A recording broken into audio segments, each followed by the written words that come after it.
ঘাটালে মনোনয়ন জমা দেবেন ঘাটালের তৃণমূল প্রার্থী দেব, কিন্তু তার আগে তিনি রক্তদান করেছেন। রক্তদান করে মনোনয়ন দেবেন। আজ মনোনয়ন জমা দেবেন ঘাটালের তৃণমূল প্রার্থী এবং যে ছবি আপনাদেরকে দেখাচ্ছি, সকালেই নিজের কেন্দ্রে পৌঁছে যান, রক্তদান করলেন দেব। পাশাপাশি কিন্তু তিনি ভোটারদের আরো একটি প্রতিশ্রুতি দিয়েছেন। অভিনেতা রাজনীতিবিদ, কি সেই প্রতিশ্রুতি জানবো। প্রতিনিধি সুকান্ত আমাদের সঙ্গে রয়েছেন। সুকান্ত, তোমার থেকে জানার চেষ্টা করব যে আমরা দেখলাম যে সকাল সকাল রক্তদান করেছেন তৃণমূল প্রার্থী দেব, এবং তারপরে তিনি আরো একটি প্রতিশ্রুতি দিয়েছেন। কি সেই প্রতিশ্রুতি?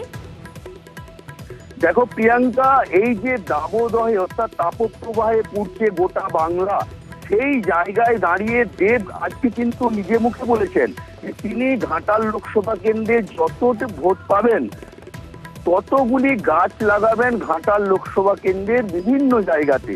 অর্থাৎ একদিকে তিনি গাছ লাগানোর আবেদনও জানিয়েছেন বিরোধী যে রাজনৈতিক দল তাদেরকেও।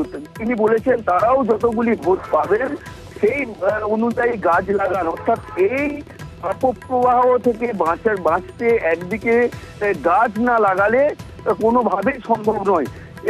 শুধু তাই নয়, তিনি রক্তদানও করেছেন। এই গরমের সময় রক্তের সমস্যা সংকট একেবারে, অর্থাৎ মনোনয়ন জমার দিনই কিন্তু একেবারে অন্য ছবি দেখা গেল। সকাল সকাল যেমন নিজের কেন্দ্রে রক্তদান করেছেন তিনি, তেমনি অন্যদিকে তিনি প্রতিশ্রুতি দিয়েছেন যে মনোনয়নের দিনই বৃক্ষরোপণের অঙ্গীকার, যত ভোট পাবেন তত গাছ লাগাবেন।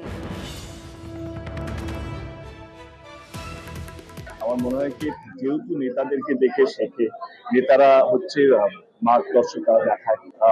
মন্দিরে আমি কালকেও যেতে পারি, পরশুও যেতে পারি, কিন্তু আজকের দিনটা এই গরমে ব্লাড ব্যাংকের অবস্থাগুলো খুব খারাপ, কারণ সেখানে ব্লাড ডিপোজিট কমে গেছে এবং যেখানে যাদের প্রত্যেকদিন রক্ত লাগে, প্রত্যেকদিন ব্লাড লাগে, যারা থ্যালাসেমিয়া পেশেন্ট বা অন্যান্য পেশেন্ট, তাদের কাছে ব্লাডটা ঠিক টাইম পৌঁছচ্ছে না। আমি এটাই বার্তা দিতে চাই যে প্রথম সেবা হচ্ছে সেটা মানব সেবা।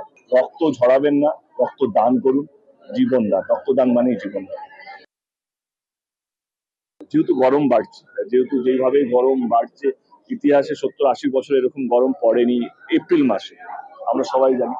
তো আমরা উদ্যোগ নিয়েছি যে আমি ঘাটাল লোকসভা কেন্দ্রে যতগুলো ভোট পড়বে দেবের নামে ততগুলো গাছ লাগাবো আমরা ঘাটাল লোকসভা কেন্দ্রে। যদি আমার 8 লক্ষ ভোট পড়ে, 9 লক্ষ ভোট পড়ে, তো আমরা 9 লক্ষ গাছ লাগাবো ঘাটাল লোকসভা কেন্দ্রের মধ্যে।